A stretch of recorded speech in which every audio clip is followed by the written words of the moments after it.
একটা কথা বলেন তো, কেউ যদি আপনাকে কোনো কারণে গালি দেয়, অপমান করে, তখন আপনি কি করেন? পাল্টা গালি দেন নাকি অন্য কিছু? বর্তমানে আমরা অনলাইনে দেখি অনেক হ্যাডামওয়ালার নেতা আছে যাদের প্রধান অস্ত্র হচ্ছে অনলাইনে বিশেষ বিশেষ ব্যক্তিদের, আমাদের ইতিহাস ঐতিহ্যের সাথে যারা জড়িত বীর, তাদেরকে নিয়ে গালিগালাজ করে, অপমানজনক কথা বলে।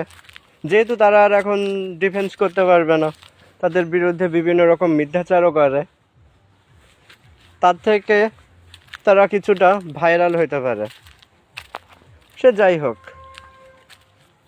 গালিগালাজ শুনলে বা দিলে আপনার করণীয় কি হতে পারে, সেটা নিয়ে আজকে একটা গল্প বলবো।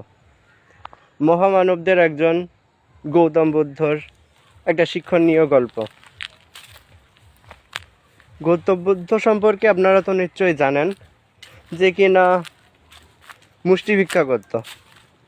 নিজের অনেক বড় একটা রাজার পুত্র ছিল, ধনী পরিবারের, বাট সে বিয়ের পর, সন্তান হওয়ার পর সংসার ত্যাগ করে আর সন্ন্যাস নিয়ে ভিক্ষা করা শুরু করে। তো যে আশ্রমে থেকে গৌতম বুদ্ধ ভিক্ষা করত, সেখান থেকে রোজ সকালে সে আশ্রম থেকে বের হয়ে যেত একটা নির্দিষ্ট পথ দিয়ে। তো পথে তার পাশেই একজনের বাড়ির উপর দিয়ে যাইতে হতো, মানে তার জায়গা দিয়ে আর কি।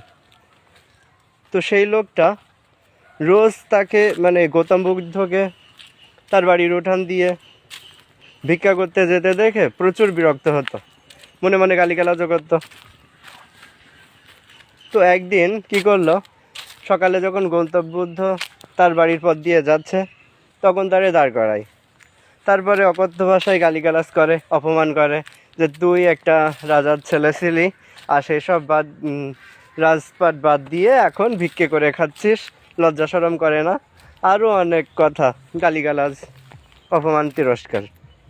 তো গৌতম বুদ্ধ চুপচাপ সব কিছু নীরবে সহ্য করলো। তো এরপর লোকটা আবার জিজ্ঞেস করলো যে তোরে তো আমি এতক্ষণ ধরে গালিগালাজ করছি, তো তোর কেমন লাগতেছে, তুই কেন উত্তর দিচ্ছিস না কেন?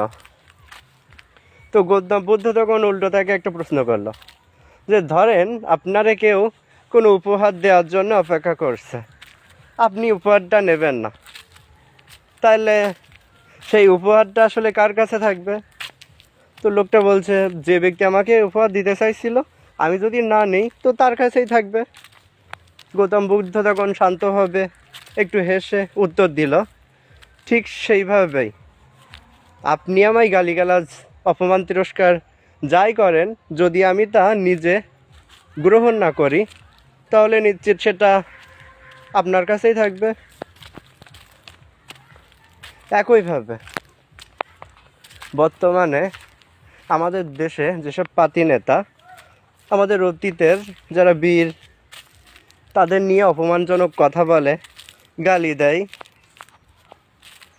তারা তো আর সেই উপহার, গালিগালাজ, অপমান, তিরস্কার নিতে পারে না। ফলে সব কিছুই এই নতুন পাতি নেতাদের কাছেই থেকে যায়। গল্পটা কেমন লাগলো জানাবেন কমেন্টে। বাই।